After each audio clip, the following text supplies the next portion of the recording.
bonjour à tous, chers auditeurs, chères auditrices et chers russes, on se retrouve pour le second édito concernant l'Euro 2024 où on fait place au quart de finale, un petit débrief concernant les huitièmes de finale pour faire place au quart de finale de l'Euro 2024.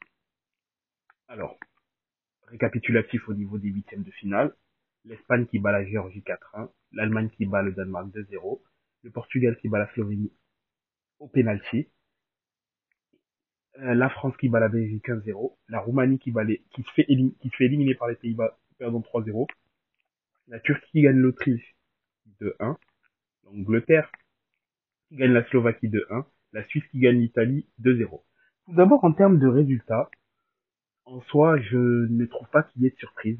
Alors oui, on va me dire, mais la Suisse aurait dû, enfin l'Italie aurait dû gagner la Suisse, mais là on parle pas de nom, on parle de forme d'effectif, on parle de forme, d'effectifs, de capacité, de ce que l'équipe a montré. L'Italie, c'est une défaite où elle s'est fait humilier par l'Espagne. Le score ne reflète absolument pas la domination de l'Espagne.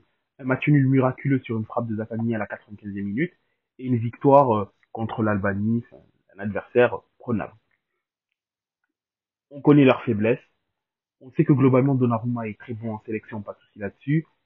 Déficit de créativité, enfin il n'y a pas un 6 au milieu de terrain. Bizarrement, la Suisse en a un, qui est d'ailleurs très en forme cette saison et qui a rayonné avec le Bayer Leverkusen.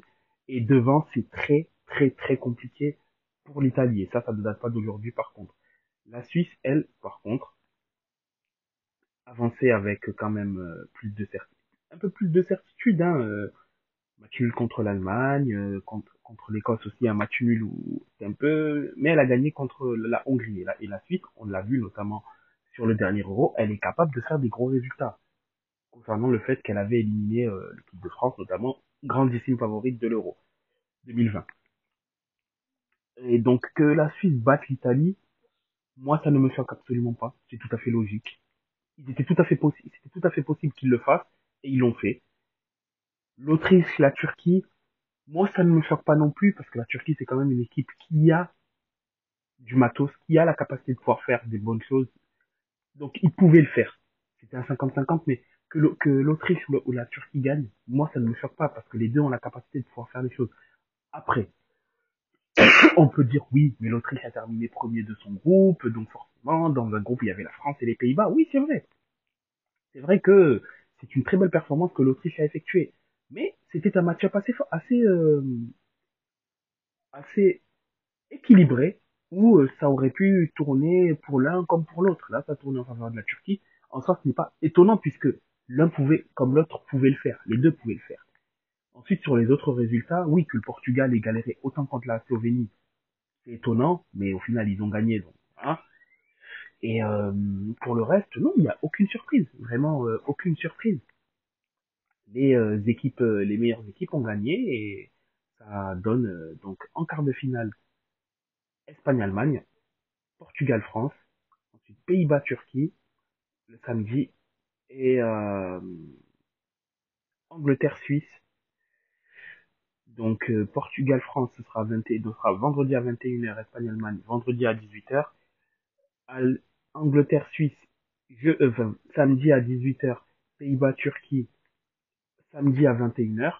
Bien évidemment, ces matchs-là seront débriefés parce qu'à partir des quarts de finale, on débriefe tous les matchs.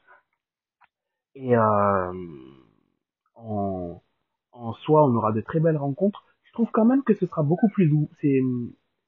Euh, il risque, ce sera plus là où l'Espagne-Allemagne, on peut s'attendre à un feu d'artifice. Vraiment, c'est le match que j'attends le plus concrètement parce que c'est ce match-là où on peut s'attendre vraiment à beaucoup de choses. Le Portugal-France, malheureusement, je sens que ça va être un match assez serré, où je pense que Deschamps va reconduire son schéma de jeu, notamment fait contre la Belgique, où ce sera une équipe assez prudente, qui va presque, on va dire, refuser le jeu, enfin, ça va être compliqué, et le Portugal, qui a tellement eu peur contre la Slovaquie, pardon, Slovénie, excusez-moi, c'est l'Angleterre qui a joué contre la Slovaquie. Le Portugal qui s'est tellement fait peur contre la Slovénie, je pense qu'ils vont eux aussi être très prudents dans leur façon de faire, et qu'on risque d'avoir malheureusement un match soporifique. En tout cas, on risque d'avoir un match soporifique. J'espère me tromper, mais je sais pas, je sens un match à ce niveau-là. Pays-Bas-Turquie, Vraiment, pour le coup, euh, il- je préfère pas, je vais pas mettre un favori là-dessus. Je vais pas mettre, pour moi, c'est du 50-50 sur ce match-là. L'un est capable, comme l'Autriche contre la Turquie peut le faire, les Pays-Bas peuvent le faire. Après, voilà, cela va dépendre parce que la Turquie des joueurs, aura quand même des joueurs out, des joueurs titulaires out à ce niveau-là. Ils ont perdu Koksu, ils ont perdu Yuksek aussi. Enfin, ils perdent deux milieux de terrain euh, et pas des moindres. Hein. Mais bon, Koksu, lui, par contre, lui, Koksu, il est globalement titulaire, donc attention, là où donc ça va être dommage. Mais ils vont récupérer Akan. Ils vont récupérer Akan qui était suspendu pour les huitièmes de finale. Et par contre, Yuksek, lui, n'est pas un titulaire, donc bon, voilà. Mais en soi, il perd Koksu, il récupère Akan. Je dirais pas que c'est mal quand même bien, mais bon, voilà. Il y a la possibilité de trouver la bonne chose. Mais vraiment, je pense que vraiment, ça sera un match ça va être un très beau match. Ça va être un très beau match. Angleterre-Suisse, ça va vraiment être, par contre, je trouve, le match de la peur pour l'Angleterre, parce que pour le coup, là, ils vont vraiment avoir un client, et que si l'Angleterre joue au niveau auquel ils ont joué depuis le début de l'Euro, ça va très mal aller pour eux, et je sens que la Suisse va le faire, va pouvoir le faire. Là où, dans le côté gauche, on a, voilà, quatre grosses équipes, on a en dessous, à droite, des outsiders qui peuvent être au niveau des équipes qui techniquement, mais je dis pas sur le papier, qui techniquement devraient être supérieures. Les Pays-Bas doivent être supérieurs à la Turquie, l'Angleterre doit être supérieure à la Suisse, mais aujourd'hui, à l'instant T, il m'est difficile personnellement pour moi de dire que les Pays-Bas sont supérieurs à la Turquie, que l'Angleterre est supérieure à la Suisse. Parce que pour moi, même pour moi, en toute honnêteté, la Suisse est supérieure à l'Angleterre. Au vu de ce qu'elle a montré sur cet euro, elle est supérieure à l'Angleterre. Mais évidemment, l'Angleterre est capable de step up. Est-ce qu'elle va réussir à le faire? Je ne sais pas, mais attention, parce qu'il a fallu un miracle de Bellingham à la 95e minute pour les sauver d'une élimination contre la Slovaquie. Attention, parce que les Suisses, eux, ne vont... La Suisse n'est pas la Slovaquie. La Suisse, elle, va exploiter. Elle est capable de faire et il y a de très fortes chances qu'elle le fasse. Donc attention, attention. Mais s'il doit faire un bracket, je mettrai Allemagne, France, Turquie, non, Allemagne, France, Pays-Bas, Suisse. Non, je vais être optimiste. Allemagne, France, Turquie, Suisse. Pays-Bas, Suisse, pardon. Pays-Bas, Suisse. Je vois l'Angleterre se faire éliminer. Et je vois la Suisse faire une masterclass. Mais par contre, je vois la Suisse se faire éliminer en demi-finale. Bêtement. Mais je, je pense vraiment que la Suisse est capable de le faire et que si l'Angleterre ne step up pas, elle n'y arrivera pas. Les Pays-Bas, ça va être difficile. Ça sera quand même un match difficile, je trouve. Il faudra surtout pas sous-estimer sous-estimer la Turquie parce que la Turquie a quand même la qualité. Un Arda Güler qui est vraiment tout feu tout flamme sur cet euro.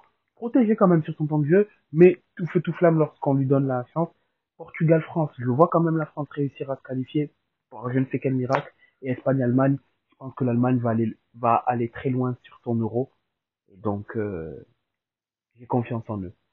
Je pense qu'on va voir droit au Allemagne-France comme en 2016.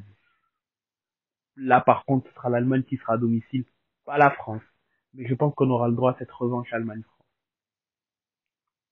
Et que l'Espagne va regretter le fait d'avoir dit, comme en 2006, qu'ils allaient mettre à la retraite un certain joueur. Et je sens la masterclass de Tony Kroos. Affaire à suivre, ce sera vendredi. Mais concernant cet édito, oui, je le vois plutôt comme cela. Je ne sais pas vous, n'hésitez pas dans les commentaires, que ce soit sur YouTube, que ce soit sur Twitter, à indiquer vous, qui voyez-vous en demi-finale de cet euro. C'était Cyrus. On se retrouve pour les quarts de finale de l'euro. Vendredi, 18h. Soyez branchés, parce que moi je le serai. Clairement. Espagne, Allemagne, je serai là. See you next time. Peace.